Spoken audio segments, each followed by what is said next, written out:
What is up, guys? Welcome back. So today we are jumping into our next episode of the How to Paint series we've been making for Monster Fight Club's Borderlands Kickstarter that we got a couple weeks ago. And today we are doing our next versions of Psycho Bandits. So yesterday we did some, they were the Mohawk Psychos, and today we are doing some Psychos with buzz axes. So these will be pretty cool. Yesterday we had a set of 4 of the same model. They had Mohawks that I painted in different colors, so they kind of stood out a little bit differently.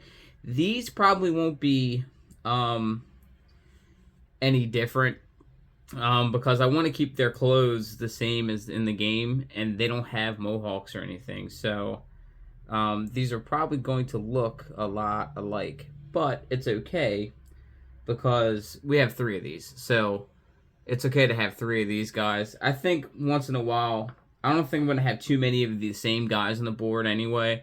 Like, maybe once in a while I'll have, like, a big group, and it'll be mixed and matched everywhere. But, we have a shit ton of different types of, bandits that are in just different poses and stuff like that, which is cool, because you need a lot of enemies anyway. So, we're going to paint these up, and we're just going to follow the same steps as yesterday because they are the same thing, just without Mohawks and with buzz axes. So it shouldn't be too bad. I wanted to do the some of the Marauders today, but they look a little bit more complex. And I think with this week being the Thanksgiving week, I'm trying to get simple ones out of the way so that I can do like more complicated stuff on like a weekend or something. So, alright, let's get into painting these bandits. Okay, so the first thing we're going to want to do, like we did yesterday, is we want to start with our skin tones.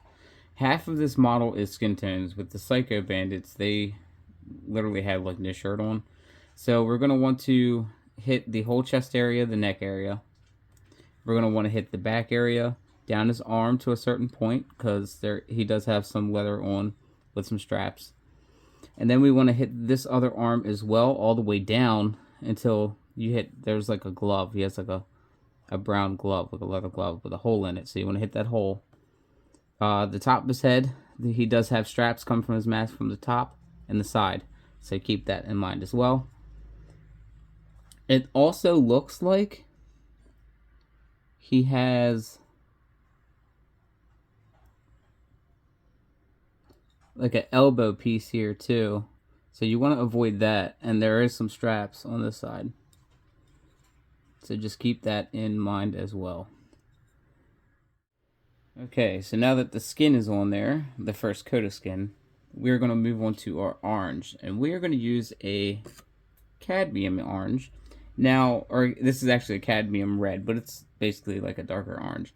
You can use any orange that you like. You can use any skin tone that you like, but I'm just giving you guys the basis of what colors that to paint these guys in the original look that they look in the game. If you want to paint these up however you want, you can do that however you want, because it's your hobby. Enjoy the hobby, and if you want a pink Psycho, paint yourself a pink Psycho. But we're going to do a cadmium red for the pants, because it is like a darker orange. Now, our focus is going to be on a leather brown. That's going to be the straps behind his mask, his pieces of his arm guards, his pieces strapped behind his leg, and the straps on the side. So any straps and stuff like that, belt, stuff like that. The next part we are going to do, I did miss a piece of brown right here. I got to go around the rim there. I did the back. But the next part after that, we are going to do a basalt gray on any metallic parts. So that will be his shin guards, his knee guard right here. I was going to make that brown, but we're just going to make it into a basalt gray to make it pop. His knife over here is going to be basalt gray. His mask isn't going to be basalt gray, but his little mouthpiece will be. And then the actual buzz axe itself will be basalt gray. Elbow, basalt gray back here as well. So yeah, let's go ahead and get the basalt gray on here. Now we're going to use a pale sand, and with that pale sand we are going to do the bandages on the left arm. So for all three of them, that's the only spot that we will have to use that for. We're then going to move on to an off-white, and with the off-white we are going to do the mask, avoiding the eyes and the mouthpiece, and he will almost be ready for glazes. Now we can do some final touches before we do our glazes. We are going to do the orange vault symbol on the mask, and then we are going to take a metallic and we're going to hit all of the high areas of the metallic parts of the model. So what we are going to do now is we're going to do our glazes. We use speed paints here to do some glazing. We're going to avoid the skin completely. Any non-leather parts are going to get hit with a Gravelord Gray, and any leather parts will be hit with a hardened leather speed paint. That will make these colors pop. You don't want to get it on the skin because you want to build up the skin like a natural skin tone, and we have a really good base there.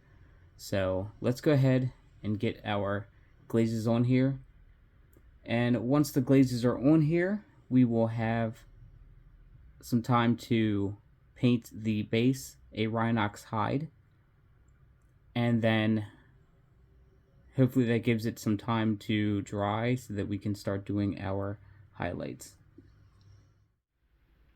And here are some Buzzax Psychos, fully painted and ready to hit the tabletop.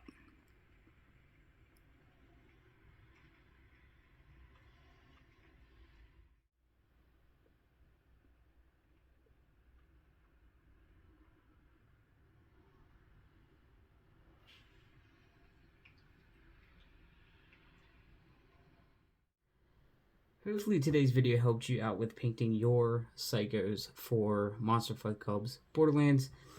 If you enjoyed this video, remember to leave this video a huge like. Also, if you know anybody that needs help with painting their miniatures or are in that situation where they just don't pick up their brush to paint because they're scared to, be sure to share my videos with them, because maybe it will push them in the right direction to actually just pick up the brush and start out, because you're not going to get good unless you start trying. You're not going to be great in the beginning, but you will become a really decent painter. So all you have to do is just pick up the brush. Practice makes perfect.